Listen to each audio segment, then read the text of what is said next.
ನಮಸ್ಕಾರ ಎಲ್ಲರಿಗೂ. ಎಲ್ಲರೂ ಹೇಗಿದ್ದೀರಾ? ಚೆನ್ನಾಗಿದ್ದೀರಾ ಅಂತ ಭಾವಿಸ್ತೀನಿ. ಬನ್ನಿ ಇವತ್ತು ರೇಷನ್ ಅಕ್ಕಿನ ಬಳಸ್ಕೊಂಡು ಸಾಫ್ಟ್ ಆಗಿರುವಂತಹ ಸಿಹಿ ಪುಂಡಿನ ಹೇಗೆ ಮಾಡೋದು ಅಂತ ನೋಡೋಣ. ಈ ಪುಂಡಿ ಅಂತೂ ಮನೇಲಿ ಮಾಡಿದರೆ ತುಂಬಾ ಇಷ್ಟಪಟ್ಟು ತಿಂತಾರೆ. ನನ್ನ ಮಕ್ಕಳಿಗಂತೂ ಇದು ತುಂಬಾ ಇಷ್ಟ. ಇದು ಒಳಗಡೆ ತೆಂಗಿನಕಾಯಿ ತುರಿ ಬೆಲ್ಲ ಹಾಕಿ ಮಾಡೋದ್ರಿಂದ ತುಂಬಾ ರುಚಿಯಾಗಿರುತ್ತೆ. ಹಾಗೆಯೇ ಸಾಫ್ಟ್ ಆಗಿರೋದ್ರಿಂದ ಬಾಯಲ್ಲಿ ಹಾಗೆಯೇ ಕರಗೋಗುತ್ತೆ. ಇದನ್ನು ಮಾಡೋದಕ್ಕೆ ನಾನಿಲ್ಲಿ ಒಂದು 3 ಕಪ್ಪು ಅಕ್ಕಿನ ತೊಗೊಂಡಿದ್ದೀನಿ. ಅದನ್ನು ಮೊದಲಿಗೆ ಚೆನ್ನಾಗಿ ತೊಳ್ಕೊಳ್ಬೇಕು.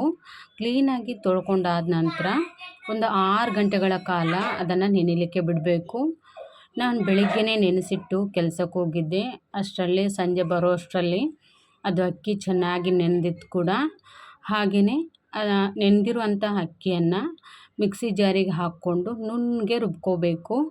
ಇದನ್ನು ರುಬ್ಬುವಾಗ ಸ್ವಲ್ಪ ಉಪ್ಪು, ಯಾವುದಾದ್ರೂ ಉಪ್ಪು, ಕಲ್ಲುಪ್ಪು ಅಥವಾ ಕಲ್ಲುಪ್ಪು, ಸಪೂರ ಉಪ್ಪಾದರೆ ಸಪೂರ ಉಪ್ಪನ್ನು ಹಾಕಿ ರುಬ್ಕೊಳ್ಳಿ. ನುಣ್ಣಗೆ ರುಬ್ಕೊಂಡಾದ ನಂತರ ಇದನ್ನು ಒಂದು ಪಾತ್ರೆಗೆ ತೆಗೆದಿಟ್ಕೊಂಡು ಗ್ಯಾಸ್ ಮೇಲೆ ಒಂದು ಪಾತ್ರೆನ ಇಟ್ಟು ಅದಕ್ಕೆ ಸ್ವಲ್ಪ ಎಣ್ಣೆ ಹಾಕಬೇಕು. ಎಣ್ಣೆ ಅಥವಾ ತುಪ್ಪ ಏನಾದರೂ ನಡೆಯುತ್ತೆ. ರುಬ್ಬುವಾಗಲೇ ಸ್ವಲ್ಪ ನೀರು ಕಮ್ಮಿ ಹಾಕಿ ರುಬ್ಕೋಬೇಕು. ಸ್ವಲ್ಪ ಗಟ್ಟಿಯಾಗಿದ್ದರೆ ಹಿಟ್ಟು ಬೇಗ ಬೆಂದೋಗುತ್ತೆ. ಗ್ಯಾಸ್ ಮೇಲೆ ಪಾತ್ರೆನ ಇಟ್ಟು ಬೆಣ್ಣೆ ಅಥವಾ ತುಪ್ಪ ಅಥವಾ ಎಣ್ಣೆ ಯಾವುದಾದ್ರೂ ಸ್ವಲ್ಪ ಹಾಕಿ 1 ಸ್ಪೂನ್ ಆದರೆ ಸಾಕು. ರುಬ್ಬಿರುವಂಥ ಹಿಟ್ಟೇನಿದೆ ಅಲ್ವಾ, ಅದನ್ನು 1-2 ಸ್ಪೂನ್ ಹಾಕಿ ಅದನ್ನು ಬಿಸಿಗೆ ಸ್ವಲ್ಪ ತಿರುಗಿಸ್ತಾ ಇರಬೇಕು. ತಿರುಗಿಸ್ತಾ ಹಿಟ್ಟು ಗಟ್ಟಿ ಆಗ್ತಾ ಬರುತ್ತೆ. ಆನಂತರ ಒಂದು 5 ನಿಮಿಷ ಬೇಯಿಸಿದರೆ ಸಾಕು. ಜಾಸ್ತಿ ಏನು ಬೇಯಿಸೋ ಅವಶ್ಯಕತೆ ಏನಿಲ್ಲ. ಮತ್ತು ಅದನ್ನು ನಮಗೆ ಸ್ಟೀಮ್ ಮಾಡಲಿಕ್ಕೆ ಕೂಡ ಉಂಟು. ಏನು ಸ್ವಲ್ಪ ಗಟ್ಟಿ ಆಗುವ ತನಕ ಬೇಯಿಸಿದರೆ ಸಾಕು. ಮತ್ತು ಬೆಂದಿರೋದನ್ನು ತೆಗೆದು ಮತ್ತು 1 ಸ್ಪೂನ್ ಎಣ್ಣೆ ಅಥವಾ ತುಪ್ಪ ಹಾಕಿ ಮತ್ತು ವಾಪಸ್ ಉಳಿದಿರೋ ಹಿಟ್ಟನ್ನು ಹೀಗೇ ಬೇಯಿಸಿ ತೆಗೆದಿಟ್ಕೊಳ್ಳಿ. ನಾನೊಂದು 3 ಸಲ ಬೇಯಿಸಿ ತೆಗೆದಿಟ್ಕೊಂಡಿರೋ ಹಿಟ್ಟನ್ನು ಆವಾಗಲೇ ಬಿಸಿ ಇರುವಾಗಲೇ ಸ್ವಲ್ಪ ಕೈಗೆ ಎಣ್ಣೆ ಸವರ್ಕೊಂಡು ಅದನ್ನು ಚೆನ್ನಾಗಿ ನಾದಬೇಕು. ಚೆನ್ನಾಗಿ ಎಷ್ಟು ಸ್ಮೂತಾಗಿ ನಾದ್ತೀವೋ ಅಷ್ಟು ಚೆನ್ನಾಗಿ ಬರುತ್ತೆ ಈ ಸಿಹಿ ಪುಂಡಿ. ಚೆನ್ನಾಗಿ ನಾದ್ಕೊಂಡು ಅದನ್ನು ಒಂದು ಕಡೆ ಸಪ್ರೇಟಾಗಿ ಇಟ್ಕೊಳ್ಳಿ. ಇದಕ್ಕೆ ಫಿಲ್ಲಿಂಗ್ ಮಾಡಲಿಕ್ಕೆ ಒಂದು 1/4 ಕೆಜಿಯಷ್ಟು ಬೆಲ್ಲ ತೊಗೊಂಡಿದ್ದೀನಿ ನಾನಿಲ್ಲಿ. 1/4 ಕೆಜಿ ಬೆಲ್ಲಕ್ಕೆ 1 ಕಪ್ ಆಗುವಷ್ಟು ತೆಂಗಿನಕಾಯಿ ತುರಿನ ತೊಗೊಂಡಿದ್ದೀನಿ. ಇದನ್ನು ಮಿಕ್ಸಿಗೆ ಹಾಕಿ ಸ್ವಲ್ಪ ನೈಸಾಗಿ ಪೇಸ್ಟ್ ಮಾಡ್ಕೊಂಡಿದ್ದೀನಿ. ಅಂದರೆ ಪೇಸ್ಟ್ ಅಂದರೆ ಸ್ವಲ್ಪ ನುಣ್ಣಗೆ ರುಬ್ಕೊಂಡಿದ್ದೀನಿ. ಬೆಲ್ಲನ ಒಂದು ಪಾತ್ರೆಗೆ ಹಾಕಿ ಅದಕ್ಕೆ 1 ಕಪ್ ಸ್ವಲ್ಪ 1-2 ಸ್ಪೂನ್ ಆಗುವಷ್ಟು ನೀರು ಹಾಕಿದರೆ ಸಾಕು. ನೀರು ಹಾಕಿ ಬೆಲ್ಲನ ಕರಗಿಸ್ಕೊಂಡು ಇದಕ್ಕೇ ತೆಂಗಿನಕಾಯಿಯನ್ನು ತುರಿ ಮಾಡಿ ಇಟ್ಕೊಂಡಿರ್ತೀವಲ್ಲ ಅದನ್ನು ಮಿಕ್ಸ್ ಮಾಡಿ ಸ್ವಲ್ಪ ಒಂದು ಕೈ ಉಂಡೆ ಥರ ಆಗುವ ತನಕ ತಿರುಗಿಸ್ತಾ ಇರಬೇಕು. ಸ್ವಲ್ಪ ಇನ್ನೇನು ಉಂಡೆ ಆಗುವ ಟೈಮಿಗೆ ಗ್ಯಾಸ್ ಆಫ್ ಮಾಡಿ ಸ್ವಲ್ಪ ಆರಲಿಕ್ಕೆ ಬಿಡಬೇಕು. ಬಿಸಿ ಆರಲಿಕ್ಕೆ ಬಿಟ್ಟು ಇನ್ನೇನು ಬಿಸಿ ಆರಿದ ನಂತರ ಇದಕ್ಕೆ ಸ್ವಲ್ಪ ಏಲಕ್ಕಿ ಪುಡಿ ಮಿಕ್ಸ್ ಮಾಡಬೇಕು. ಇದ್ದರೆ ಆಗುತ್ತೆ, ಇಲ್ಲದಿದ್ದರೂ ಕೂಡ ಪರವಾಗಿಲ್ಲ. ಉಂಡೆ ಕಟ್ಟೋ ರೇಂಜಿಗೆ ಇದ್ದರೆ ಸಾಕು.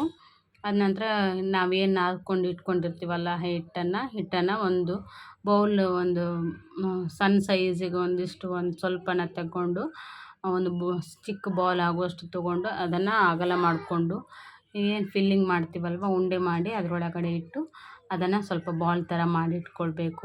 ನಿಮಗೆ ಚಿಕ್ಕದು ಬೇಕಾದರೆ ಚಿಕ್ಕ ಬಾಲ್ ಥರ ಮಾಡ್ಕೋಬೋದು, ಇಲ್ಲ ಸ್ವಲ್ಪ ದೊಡ್ಡದು ಬೇಕಾದರೆ ದೊಡ್ಡದು ಕೂಡ ಮಾಡ್ಬೋದು. ನಾನಿಲ್ಲಿ ಒಂದು ಸ್ವಲ್ಪ ಚಿಕ್ಕ ಬಾಲ್ ಟೈಪಲ್ಲಿ ಮಾಡಿದ್ದೀನಿ. ತುಂಬಾ ಚೆನ್ನಾಗಿರುತ್ತೆ ಯಾವ ರೀತಿ ಮಾಡಿದ್ರೂ. ಸ್ವಲ್ಪ ಫಿಲ್ಲಿಂಗ್ ದೊಡ್ಡದು ಮಾಡಿದರೆ ಸ್ವಲ್ಪ ಫಿಲ್ಲಿಂಗನ್ನು ಜಾಸ್ತಿ ಇಡಬೇಕು. ಅಂಥೇಳಿದರೆ ಹಿಟ್ಟು ಸ್ವಲ್ಪ ಜಾಸ್ತಿ ಇರುತ್ತಲ್ವ, ಫಿಲ್ಲಿಂಗನ್ನು ಜಾಸ್ತಿ ಇಟ್ಟು ರೌಂಡ್ ಮಾಡಿ ಇಟ್ಕೊಳ್ಳಿ. ಎಲ್ಲನೂ ಇದೇ ಥರ ರೌಂಡ್ ಮಾಡಿ ಇಟ್ಕೊಂಡು ಎಲ್ಲ ಆದ ನಂತರ ಇಡ್ಲಿ ಪಾತ್ರೆ ಇದ್ದರೆ ಇಡ್ಲಿ ಪಾತ್ರೆಯಲ್ಲಿ ಕೂಡ ಬೇಯಿಸ್ಬೋದು, ಅಥವಾ ನಾರ್ಮಲ್ ಆಗಿ ಯಾವುದಾದ್ರೂ ಪಾತ್ರೆ ಇದ್ದರೆ ಅದಕ್ಕೆ ನೀರು ಹಾಕಿ ಮೇಲ್ಗಡೆ ಒಂದು ಏನಾದರೂ ಅಡುಗೆ ಮಾಡೋದು ಏನಾದರೂ ಇಟ್ಟು ಸ್ಟ್ಯಾಂಡ್ ಇಟ್ಟು ಅದರ ಮೇಲೆ ಪ್ಲೇಟ್ ಇಟ್ಟು ಅದು ಹಾಗೆ ಕೂಡ ಬೇಯಿಸ್ಕೊಳ್ಬೋದು. ನಾನಿಲ್ಲಿ ಇಡ್ಲಿ ಪಾತ್ರೆಯಲ್ಲಿ ಸ್ವಲ್ಪ ನೀರು ಹಾಕಿ ಅದನ್ನು ನೀರು ಇನ್ನೇನು ಬಿಸಿ ಆಗ್ತಿದೆ ಅನ್ನುವಾಗ ಇದೇನು ಮಾಡ್ಕೊಂಡಿರೋ ಉಂಡೆ ಉಂಟಲ್ವ ಅದನ್ನು ಎಲ್ಲನೂ ಹಾಕಿ ಒಂದು ಅರ್ಧ ಗಂಟೆ ಚೆನ್ನಾಗಿ ಬೇಯಿಸ್ಕೊಳ್ಬೇಕು. ಅಂದರೆ ಹಿಟ್ಟೆಲ್ಲ ಬೆಂದೋಗಬೇಕು. ಆಗಲೇ ಬೇಯಿಸಿದ್ದೀವಿ ನಾವು, ಇನ್ನೊಂದು ಸ್ವಲ್ಪ ಅರ್ಧ ಬೇಯಲಿಕ್ಕೆ ಉಂಟು. ಇದನ್ನು ಪೂರ್ತಿ ಬೆಂದಾದ ನಂತರ ನೋಡಿ ಎಷ್ಟು ಚೆನ್ನಾಗಿ ಕಾಣ್ತಿದೆ ಅಂತ. ಇದು ಎಷ್ಟು ಬೇಯ್ತದೆ ಅಷ್ಟು ಒಳ್ಳೆಯದು. ಒಂದು ಅರ್ಧ ಗಂಟೆ ಅಂತೂ ಬೇಯಿಸಿದ್ದೀನಿ ನಾನು, ತುಂಬಾ ಚೆನ್ನಾಗಿರುತ್ತೆ. ಇದು ಬಿಸಿ ಇರುವಾಗಲೇ ಇದಕ್ಕೆ ತುಪ್ಪ ಹಾಕಿ ಮಕ್ಕಳಿಗೆ ಕೊಡಿ, ತುಂಬಾ ಇಷ್ಟಪಟ್ಟು ತಿಂತಾರೆ. ನಮ್ಮ ಮನೆಯಲ್ಲಂತೂ ಮಾಡ್ತಿದ್ದಾಗಲೇ ಎಲ್ಲ ಖಾಲಿ ಮಾಡಿಬಿಟ್ರು. ಹಸ್ಬೆಂಡಿಗಂತೂ ತುಂಬಾ ಇಷ್ಟ ಆಯಿತು, ಮಕ್ಕಳಿಗೆ ಕೂಡ ತುಂಬಾ ಇಷ್ಟ. ಒಂದ್ಸಲ ಟ್ರೈ ಮಾಡಿ ನೋಡಿ ಹೇಗಿತ್ತಂತ ಕಮೆಂಟ್ ಮಾಡಿ. Thank you.